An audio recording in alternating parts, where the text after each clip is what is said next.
In this lecture, we are going to write a program which could add two numbers in assembly language, but in three different methods. Even though this module is about programming, C programming, but all the course is about to make you ready for reverse engineering and exploit development. And I think having this program adding two numbers in assembly in here would be so intuitive, especially after we have done it in the using C in previous lecture, and we saw how it got compiled and translated to the assembly language. So in here, first we create a file. Let me just name it add.nazm,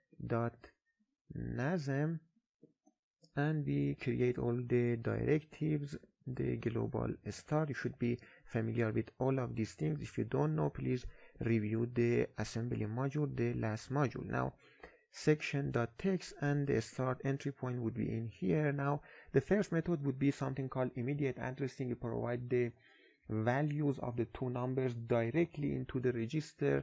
We won't put them in the memory. So in here I say move. We want to use the R8 and R9 register, which are two general purpose registers, R8, and I want to put the number 10 in decimal, or maybe you could even say 0xa. It doesn't make any difference.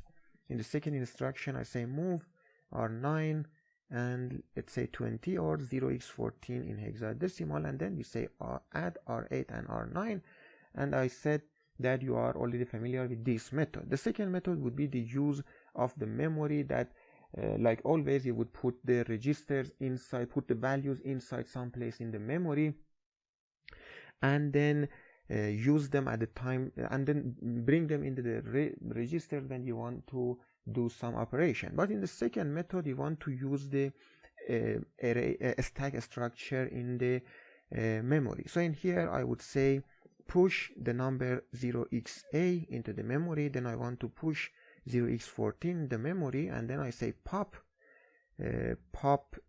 let me say R9, and then pop R8. After we have finished it, we would go to the GDB and explain all the instructions one by one. But you know, right now the pop R9 would cause the value at the top of the stack, which is 0x14, to go in the R9, and the same way the 0xa would move to R8 register, and then I say add R8 and R9. You could also say zar R8 with itself and zar R9 with itself, so that when the first method has been implemented and we have two values into R8 and R9, which R9 right now would be 20 and R8 would be C, the addition of these two, then we make both of them equal to 0, and then we create the second method. After that, again, I want to just make them equal to 0 by zarring them with themselves,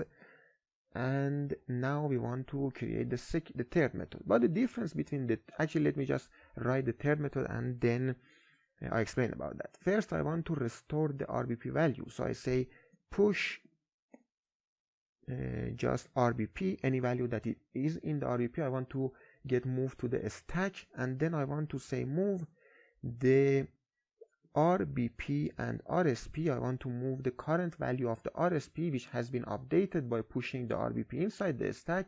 I want to move it inside the register RBP, and after that I want to change the length of the stack by saying subtracting the RSP by 0x2. In this way, because we know subtraction would increase the length of the stack, so I want to increase the length of the stack by 2 bytes, and after that I want to move the values inside the memory. So I say move RBP. In the previous lecture we explained how these things work, and we said that for example, if I say just if this is the RSP which has been saved in the RBP, and if this is the new RSP, the difference between these two would be equal to 2 bytes. Since this was the last RSP, by subtracting it from the 2, RSP would point in here, this would be the last RSP, and in here would be 2 bytes.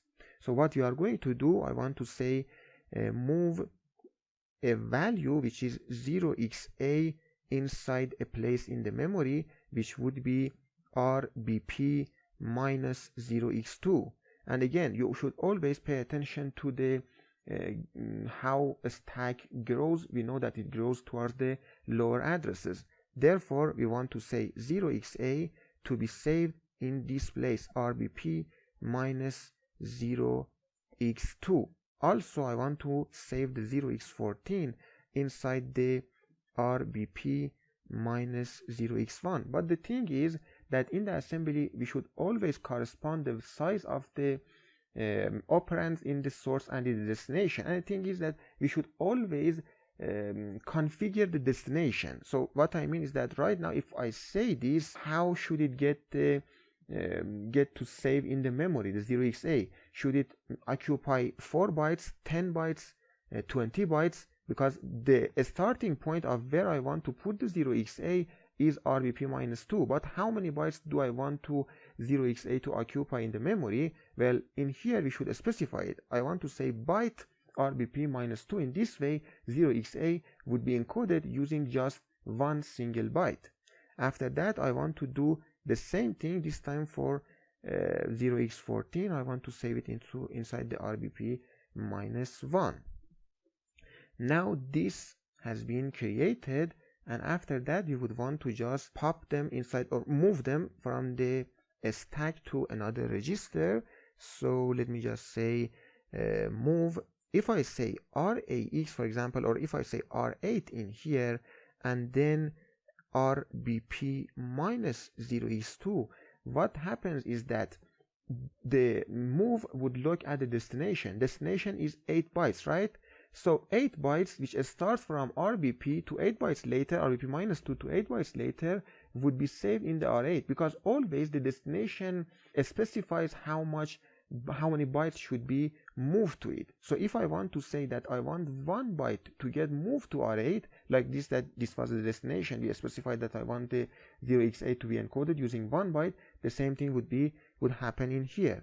I want to say R8B, which in this way we only like RAX and AL, which we said AL would be the first 8 bits of RAX, the R8B would be the first 8 bits of the R8 register. Therefore, because it only has the space of only 8 bits or 1 byte, so only 1 byte would be moved starting from RBP minus 0x2, and therefore the 0xa would be moved to R8 register. I want to just paste it in here for the R9 register, and this one, this time we say RBP minus 1. After that, I just say add R8B and R9B, and in this case the addition would happen and you would have number 30 inside the R8 register. After that, I would want to just say move RAX and 60 to just exit.